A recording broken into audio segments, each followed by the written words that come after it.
আজ দুপুরের জন্য লাউ রান্না করেছি, আর এই লাউ রান্নার রেসিপি আপনাদের সামনে নিয়ে এলাম। আর এই লাউটা বড় মাছ দিয়ে রান্না করতে সেই স্বাদ। তো মূল রেসিপিতে চলে যাই। প্রথমে আমি এখানে একটি লাউ নিয়েছি, আর লাউটি আমি কেটে তারপর তারপর ধুয়ে তারপর রান্না করব। তো অনেক বড় লাউটা কেটে নিতেছি আমি। তো এখানে লাউটা কাটছি, আর লাউটা এখন আমি ছিলে তারপর পিস পিস করে নেব।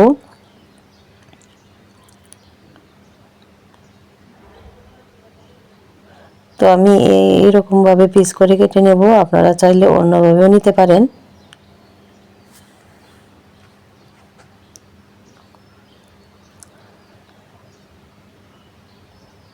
তো আমার লাউ কাটা শেষ হয়ে গেছে, এখন আমি লাউ ধুয়ে নেব।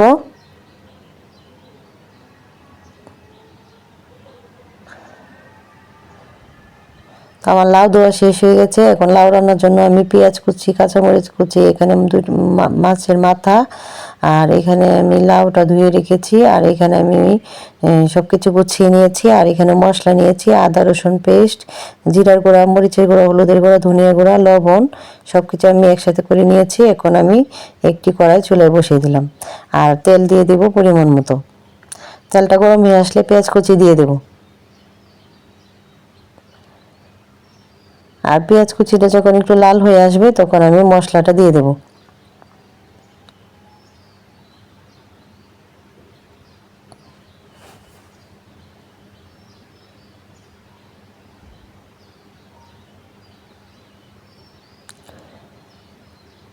আর মশলা যেন পুড়ে না যায়, সামান্য পরিমাণে পানি দিয়ে দেব।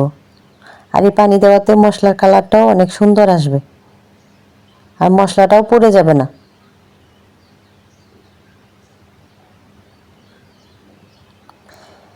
তারপর মশলা কষে গেলে মাছের মাথাগুলি দিয়ে দেব।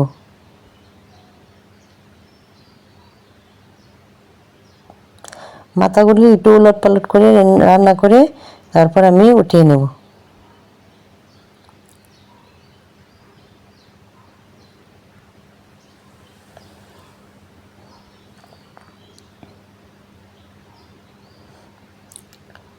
এখন আমি মাছের মাথা উঠিয়ে নেব।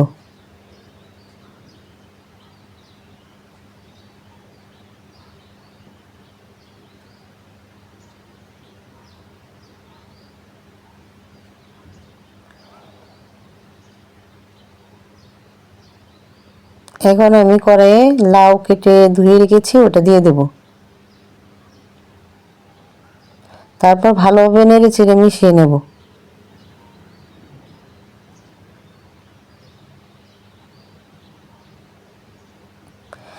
5 মিনিট ঢেকে রান্না করে নেব।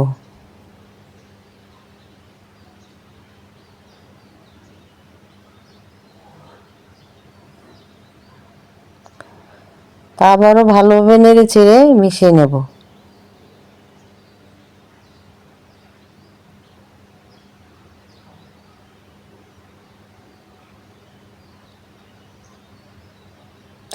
আবারও 5 মিনিটের জন্য ঢেকে দেব। এখন আমি মাথাগুলি দিয়ে দেব, এখানে মাছের মাথাগুলি,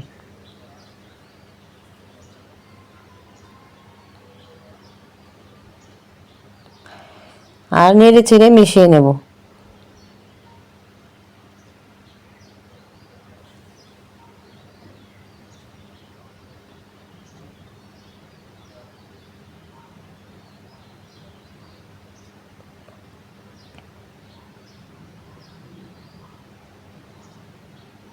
আবারও 5 মিনিটের জন্য ঢেকে দেব।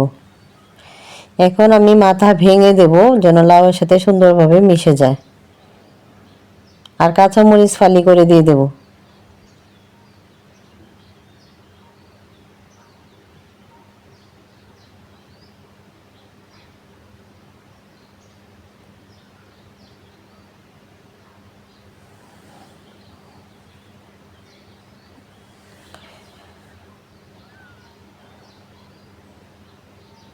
তারপর কিছু কেটে কুচি করে রাখা ধনেপাতা দিয়ে দেব।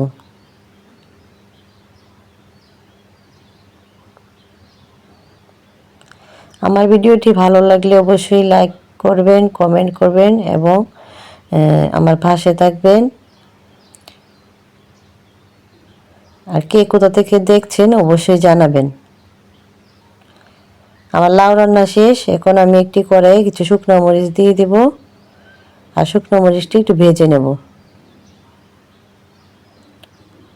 শুকনো মরিচ ভাজা হয়ে গেছে, এখানে আমি এখন পেঁয়াজ কুচি দিয়ে দেব।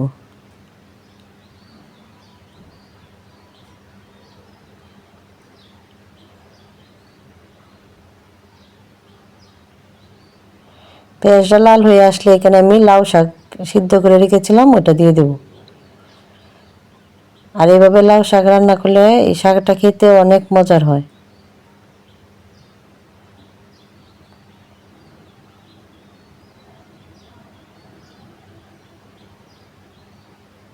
আমার রান্না শেষ। সবাই কেমন আছেন জানাবেন। সবাই ভালো থাকবেন, সুস্থ থাকবেন। আল্লাহ হাফেজ।